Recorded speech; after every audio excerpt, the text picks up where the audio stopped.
Patient Form Control is a tool to help you set when patients are able to submit online forms through your foundation website.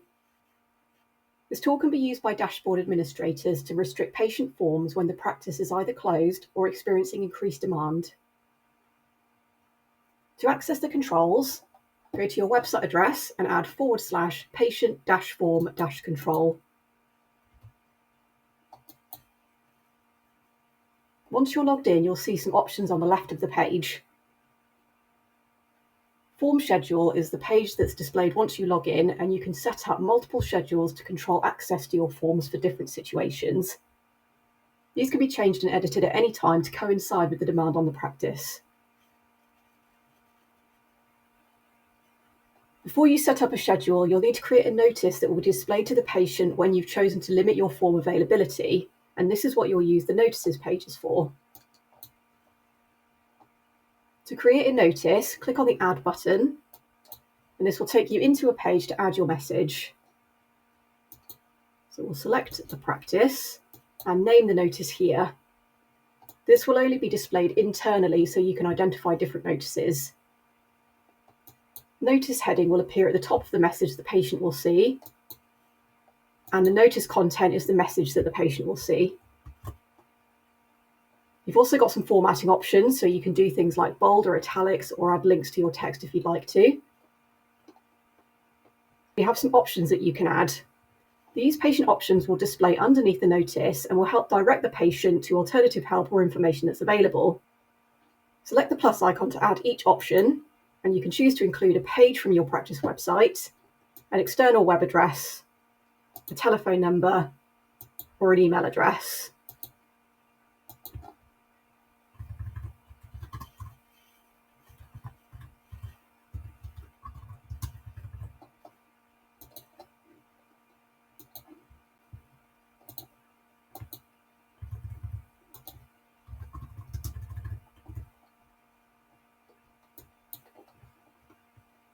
Finally, you can choose if you'd like to allow the patient to continue with their online request after viewing the message.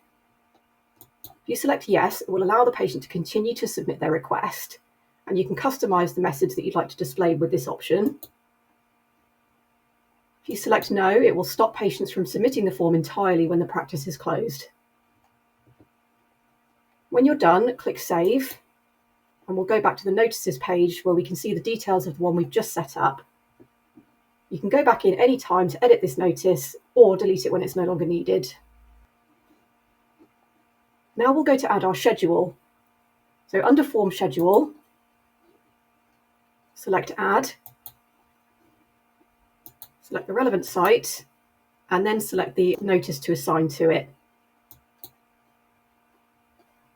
There are two types of schedules: ongoing, which can be used for regular recurring form restrictions, or special events, which can be seasonal closures or one-off restrictions like practice training days.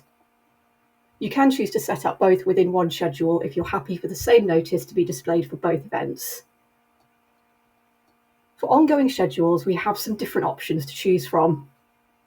Choosing none will switch the schedule off indefinitely, so you can come back and set one to activate it later. Weekends will come into effect on closing of the practice on a Friday and automatically enable the forms again when it opens on Monday. And similarly, weekends and evenings means your notice will display during the weekends and on closing of the practice, opening the next day on weekdays. Both of these options are automatically set to factor in your own practice's opening hours. Then you have custom hours where you can set a schedule to come into effect on a chosen day and time and to turn off again at another chosen day and time.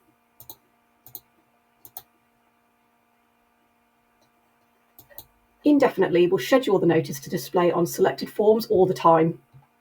So let's say we want to switch our forms off every day, 30 minutes before the practice closes.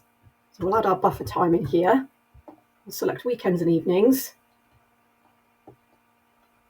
And we also want to add a special event for upcoming bank holiday closing hours. If you have a special event set up as well as the regular event, the special event will always supersede the scheduled one. Now we can select the specific forms that we want to disable, or you can disable all of them by using this toggle button at the top here. You may choose to switch off specific forms, but still allow patients to submit admin requests or forms which are less urgent and can wait for a reply. So it's worth carefully considering if patients have been asked to complete reviews or assessments online, such as asthma review or contraceptive pill review, as many patients will choose to complete these when they have some free time in the evenings or on weekends. So you may not want to include these in your schedule.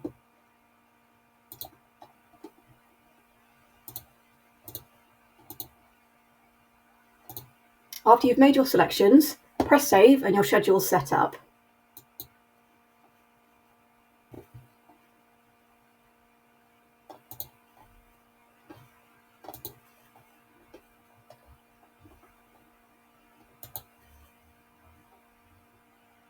You can see here we've got our notice heading, the content of our message, and the options that we've set up.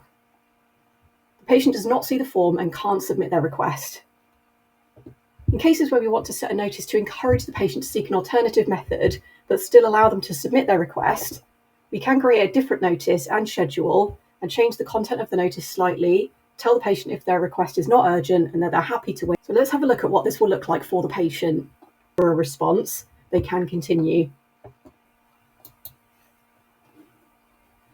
We go back into patient form control and edit our notice, and then scroll to the bottom and change the option to allow the patient to continue with their online request to yes, and then click save. Now we can see the option has been updated. So you have the message with the same options, and the patient can click to continue with the request after acknowledging. So now we know how to set up our schedules. You can see it here on the form schedule page. As you need to run alongside or concurrently with each other, and you can reuse notices on multiple schedules. For example, you may have a set schedule that always runs across your core hours on a selection of urgent forms, and a separate one for practice training dates that uses the same message, but at different timings on all forms. You can set up as many different notices and schedules.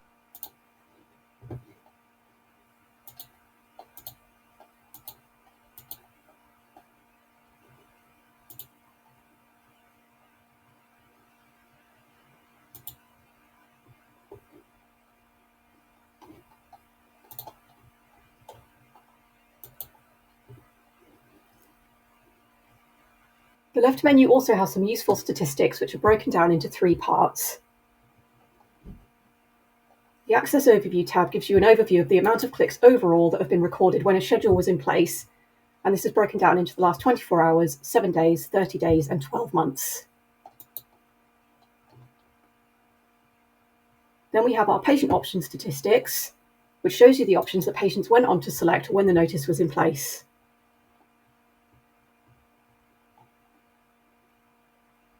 We hope you found the form controls a helpful addition to your practice website. Thanks for watching.